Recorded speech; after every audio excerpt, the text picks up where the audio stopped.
Rod, the Pirates opened the season this past Saturday at Gustavus Adolphus College. But before we talk about that game, let's go back to training camp. This is our first opportunity to speak during the 2024 season. You had 130 guys turn out for football this year. How did training camp go with such a large group of guys? Awesome. What a great group of young men. Such a privilege to be with them every day.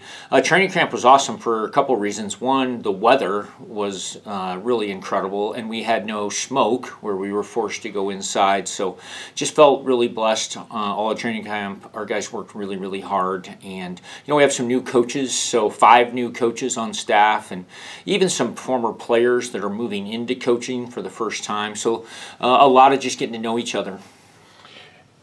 Was it a matter of, with so many guys back, was it a matter of maybe bringing the coaches up to speed to the guys this year as opposed to the guys getting up to speed to what the coaches want to do? Well, yeah. So there's 3 phases of football: offense, defense, and special teams. Our defense and special teams, no turnover, they're rolling. But on offense, we had significant turnover. So, yeah, just getting to know each other. And then we did force it on those new coaches. 60 guys weren't going to learn something new. 5 coaches were going to learn something new. So that's not easy. Real tribute to them and how hard they work to figure out what we're trying to do here. Got to open the season in Minnesota. Had some fun at the Vikings training camp. Talk about the experience overall of being in Minnesota and the opening trip. Yeah, we don't want to be a winning program. We want to be a life program. And how can we invest in our players bigger than just the game? And so when you have a trip like this, man, what can we do to expose them to Minnesota? So had a chance to go to the Vikings facility. We had a connection there. Our kids love that. Gorgeous facility. Instead of doing a walkthrough in a parking lot, to do that on a football field, a gorgeous football field. The chaplain of their team came out and talked to our guys. They just treated us really, really well. So that made for a fun Friday. Now let's talk about the game on Saturday. It ended up 40-7 win for Whitworth against a team that played in their conference championship game last year. What do you take away that's good to build on? Yeah, well, probably a little different than I anticipated the game going. Our kids played really, really hard.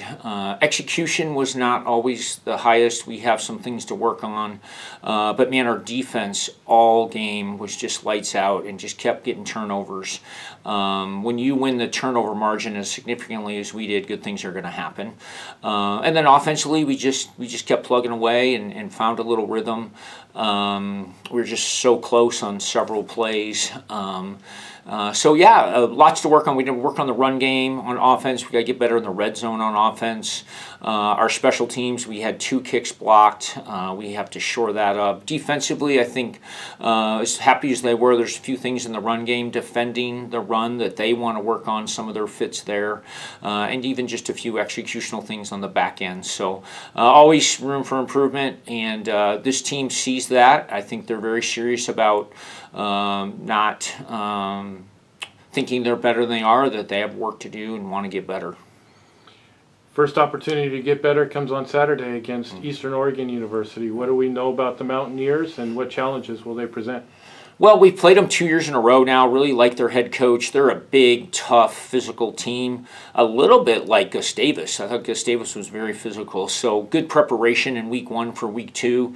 They're coming off a loss in week 1 against a very good team. So I think offensively they have 2 players back. Their 2 best players are back. Their quarterback, very athletic. I think a Central Washington transfer. And they have a receiver that was first-team all-conference last year in the slot, just really quick, a playmaker that you have to account for. And then defensively, there's big nose tackle, 3 linebackers that really fly around, are very aggressive. They're aggressive 3-4 defense. You don't see a lot of 3-4 defenses, so we'll have to work a lot on our protections. Where's that 4th or 5th guy coming from? And then they're just aggressive. So be a great challenge for us.